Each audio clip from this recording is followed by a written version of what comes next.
Olá, olá! Que bom estar por aqui novamente para mais uma história real da realeza.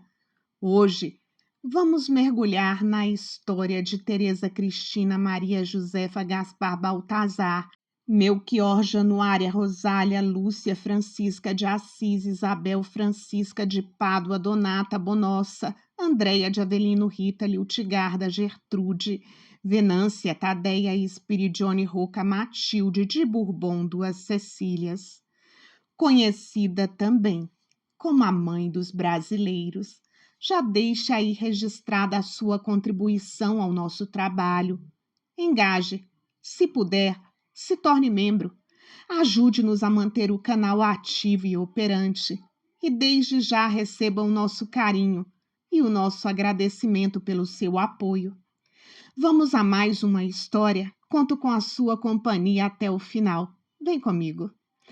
A princesa do Reino das Duas Sicílias, Teresa Cristina, nasceu no dia 14 de março de 1822, no Palácio Real em Nápoles, Duas Sicílias. Ela foi a 12ª filha, a 7ª menina, do então Duque de Calábria e mais tarde Francisco I, rei das Duas Sicílias, do ramo italiano da Casa de Bourbon e de Maria Isabel da Espanha. Sua mãe era uma das irmãs mais novas de Dona Carlota Joaquina, a avó de seu futuro marido. Por aqui, você também pode conhecer melhor a história de Carlota Joaquina, a megera de Queluz. Por isso, Teresa Cristina era prima direta de Dom Pedro I e prima em segundo grau de seu futuro esposo, Dom Pedro II do Brasil. Aos 8 anos de idade, ela perdeu o seu pai. Em seguida, sua mãe se casou novamente e passou a negligenciar os filhos. Ela foi criada e educada como uma nobre que era, e o princípio dessa educação era o respeito às instituições. Extremamente inteligente e refinada, a jovem princesa Teresa Cristina teve educação esmerada, estudou música, religião, canto, as belas artes, aprendeu a bordar e a falar francês, mas cresceu em isolamento, em um ambiente de superstição religiosa, intolerância e conservadorismo. Embora não dominasse o português com perfeição, Teresa Cristina cresceu em um ambiente marcado pelo uso de mais de um idioma. Evidenciava uma personalidade tímida e suave e foi descrita como sendo um pouco apagada. Assim como suas irmãs, ela foi educada desde cedo para desempenhar um importante papel no jogo de alianças matrimoniais do período. No início de 1940, uma comitiva já rodava a Europa em busca de uma esposa adequada para o imperador Dom Pedro II do Brasil. A maioria das casas reais eram reticentes à ideia de um casamento com o imperador brasileiro, temendo que ele fosse desenvolver uma personalidade semelhante à de seu pai, conhecido por toda a Europa por suas inconsistências e por suas várias amantes. Para sua família, a perspectiva de casar a princesa Teresa Cristina com o imperador não podia ser posta de lado. Então, foi enviado a Pedro um retrato que muito embelezava a princesa, fazendo com que ele aceitasse a proposta. Como o imperador do Brasil e ela estavam ligados por estreitos laços familiares, foi apresentado ao Papa Gregório XVI um pedido de dispensa especial para que eles pudessem finalizar o acordo matrimonial. Um casamento por procuração foi realizado em Nápoles no dia 30 de maio de 1843. Uma frota brasileira partiu em 3 de março a fim de trazer a nova imperatriz até o Brasil, tendo chegado ao Rio de Janeiro em 3 de setembro. E aos 21 anos, ela trocou sua adorada Nápoles pela Baía do Rio de Janeiro. Existe a narrativa de que Dom Pedro II ficou extremamente insatisfeito com sua noiva. Ela era muito diferente do retrato enviado a Dom Pedro. Conforme certa vez observou Gian Lorenzo Bernini, abre aspas, o segredo dos retratos é aumentar a beleza e emprestar grandiosidade, diminuir o que é feio ou mesquinho, ou até suprimi-lo, quando é possível fazê-lo. Fecha aspas. Chegaram a correr boatos até de que o retrato recebido pelo imperador nem era de Teresa Cristina. Dizem alguns biógrafos dele que o imperador teria ficado profundamente frustrado com a aparência da esposa e ido se consolar nos braços de sua babá, dizendo: me enganaram, Dandama. Ouviram o jovem imperador dizer em prantos à velha senhora. Ela também percebeu a desilusão do marido e também começou a chorar, lamentando: o imperador não gostou de mim. Desfazendo outro mito, de acordo com o historiador Pedro Calmon, Teresa Cristina não era manca, porém tinha um jeito estranho de andar, resultado de pernas arqueadas. Seu primeiro encontro com o Brasil foi melhor sucedido do que o primeiro encontro com Dom Pedro, e ela escreveu à sua família afirmando que sua ambição seria parecida com a de Dona Maria Leopoldina da Áustria, mãe de seu marido, e ela seria brasileira de coração em tudo o que fizesse. Um casamento de Estado ocorreu em 4 de setembro, na Capela Real do Rio de Janeiro. Apesar do começo ruim entre Dom Pedro e Dona Teresa, eles descobriram interesses em comum, principalmente do ponto de vista intelectual. Ela interessava-se por arqueologia e botânica e patrocinou estudos arqueológicos na Itália. Teresa Cristina trouxe na bagagem peças arqueológicas provenientes das cidades de Herculano e Pompeia. Outra paixão partilhada por ambos era a fotografia e os avanços científicos e tecnológicos. A imperatriz deu à luz ao seu primeiro filho, Dom Afonso Pedro, em fevereiro de 1845, mas ele morreu em consequência da epilepsia, aos 2 anos de idade. A culpa acreditava-se ser da maldição dos Bragança. Não deixe de entender essa história assistindo ao nosso vídeo. Terminando esse, já corre lá. Posteriormente, nasceram Dona Isabel em julho de 1846 e Dona Leopoldina em julho de 1847. Aqui você também encontra a história dela. Em julho de 1848 nasceu o 4º e último filho do casal, Dom Pedro Afonso, o herdeiro aparente do trono. Porém, ele também só viveu por 1 ano e perdeu a vida em consequência de uma febre. O casal sofreu muito com a perda de seus 2 filhos varões. Após a fatalidade, as dúvidas sobre o futuro do sistema monárquico cresceram na mente de Dom Pedro. Este ainda tinha uma herdeira, sua filha, a princesa Isabel, mas ele não estava convencido de que uma mulher viria a ser uma sucessão plenamente aceita pela classe política e pela opinião pública. Apesar de nunca ter preenchido o papel de amante romântica de seu marido, Teresa Cristina tinha verdadeira devoção a ele e, de certa forma, era correspondida. Sempre aparecia em público com o marido, que sempre a tratou com respeito e consideração. A imperatriz não foi rejeitada e nem desprezada, como aconteceu com a primeira imperatriz do Brasil, Dona Leopoldina. Com o tempo, Pedro ficou mais maduro e seguro de si, afirmando sua força de caráter e poder, e passou a tratá-la como uma amiga íntima e companheira. Consciente de seu papel como imperatriz, compartilhava suas opiniões sobre política com o marido, o que o auxiliou na tomada de algumas decisões.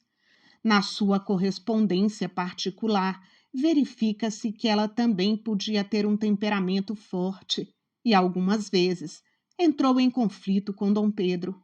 Ela tinha uma vida própria, embora restrita.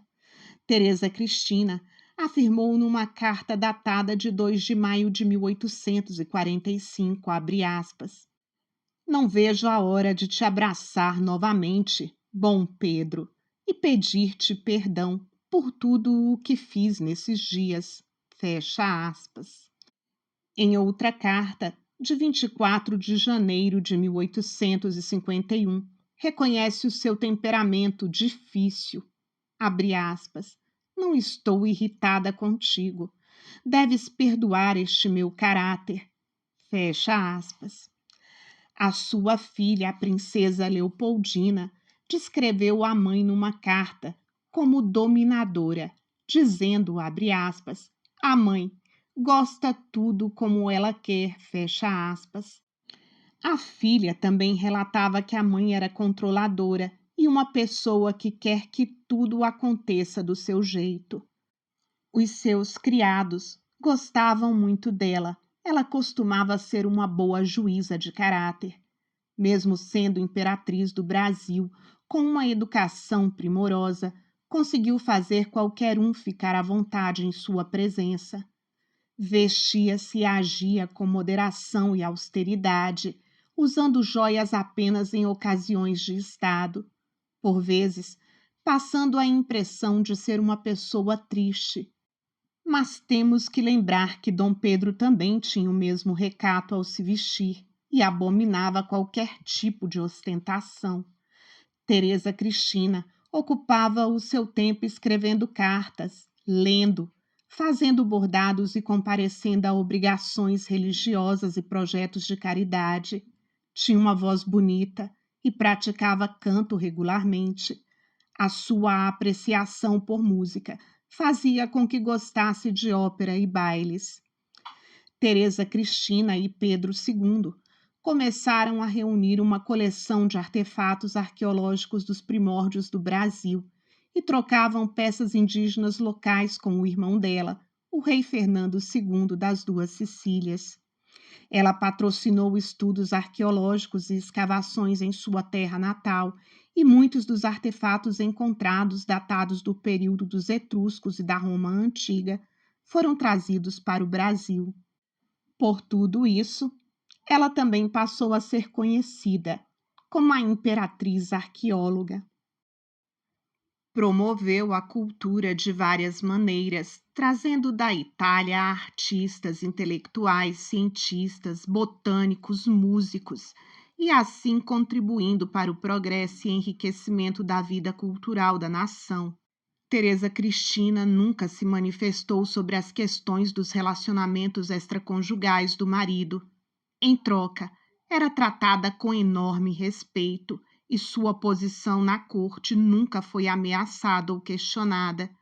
O período mais difícil, para ignorar as infidelidades de Dom Pedro, que eram escondidas do público, mas nem sempre da imperatriz, aconteceram principalmente depois dele ter nomeado, em 9 de novembro de 1856, a Condessa de Barral para a preceptora de suas filhas.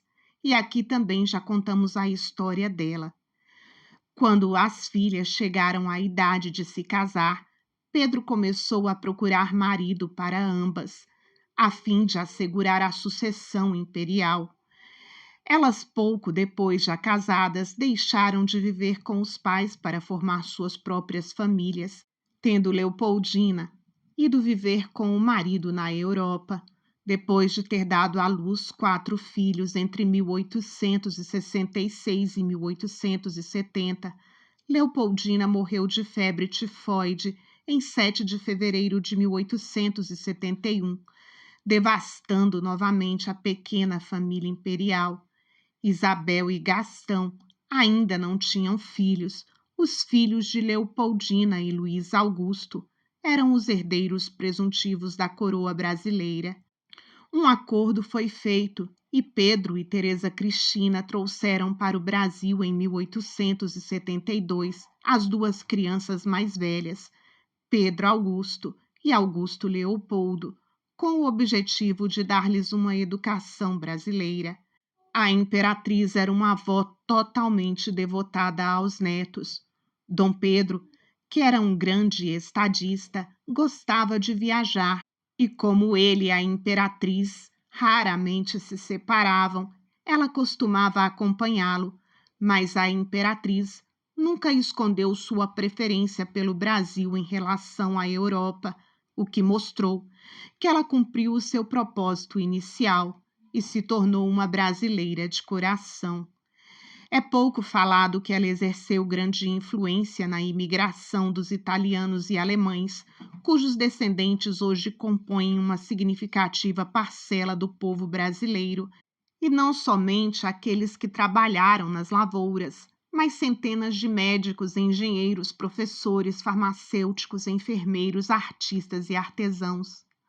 Nos 46 anos que morou no Brasil, viveu no Palácio de São Cristóvão, o prédio que abrigava um museu nacional. Nele, decorou pessoalmente com mosaicos de pedaços de cerâmica, porcelana e vidros coloridos os bancos e muros do Jardim das Princesas. Hoje, fechado para visitação, o jardim exibe ainda pouco dessa ornamentação, que já está bastante danificada. Infelizmente, um pedaço da nossa história danificada e esquecida. A sua rotina doméstica tranquila terminou abruptamente quando, em 15 de novembro de 1889, foi de forma muito inesperada proclamada a República. Já deixo aqui uma dica. Leiam Os Bestializados, que detalha a proclamação da República Brasileira e como o povo assistiu a tudo, bestializado, sem entender. Foi ordenado pelo novo governo que a família imperial deixasse o Brasil. Ao ouvir a ordem para partir, um oficial militar disse à imperatriz, abre aspas, resignação, minha senhora. Fecha aspas. Por sua vez, Teresa Cristina respondeu, sempre a tive, mas como não chorar, tendo que deixar essa terra para sempre.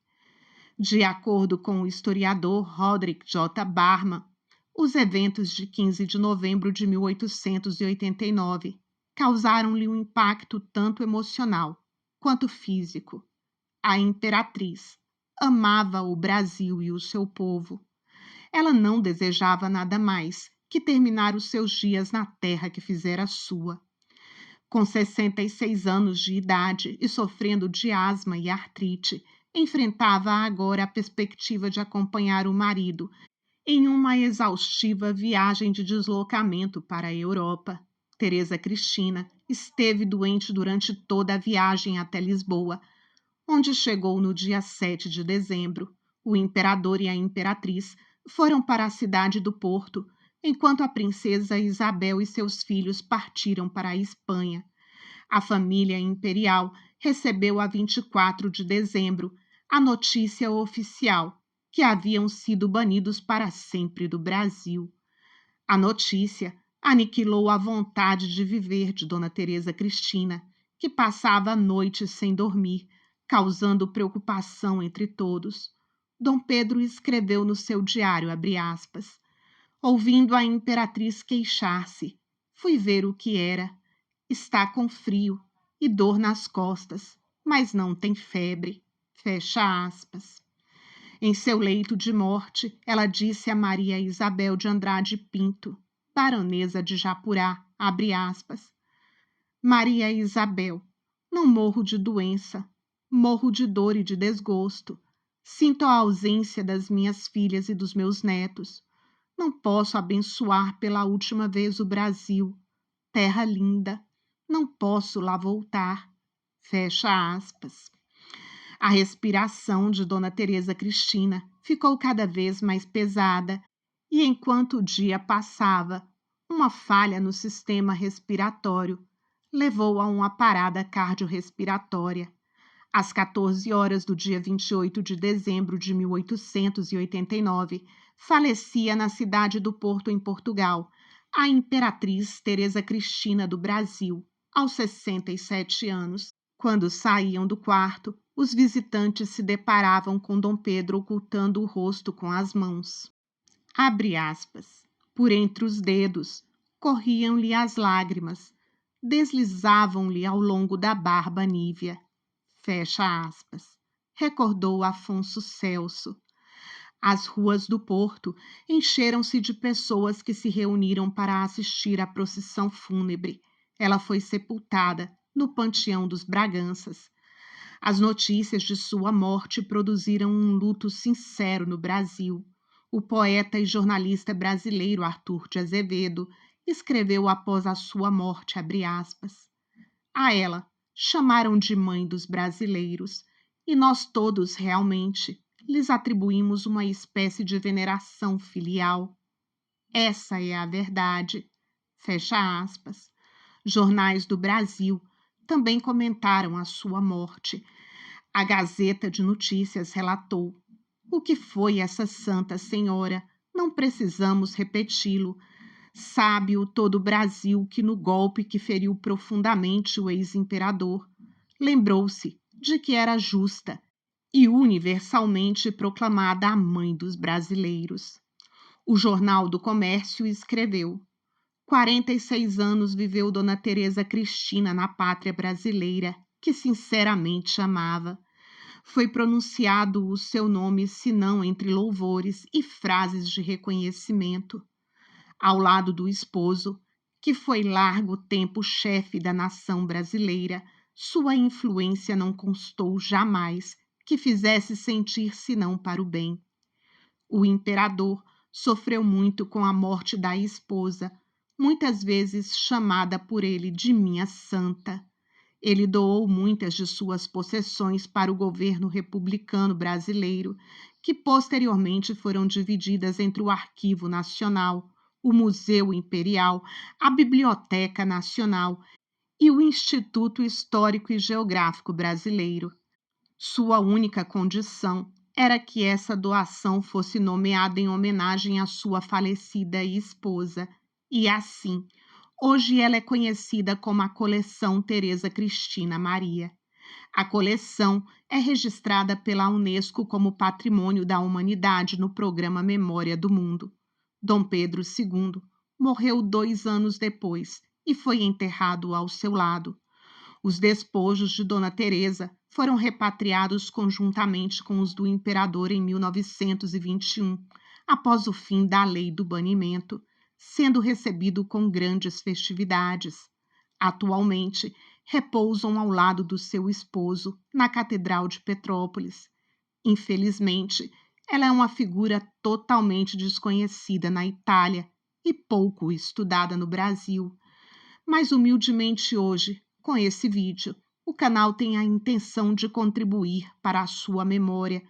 Dona Teresa Cristina é lembrada e homenageada no nome de várias cidades brasileiras, incluindo Teresópolis, no Rio de Janeiro, Teresina, no Piauí, Cristina, em Minas Gerais, e Imperatriz, no Maranhão.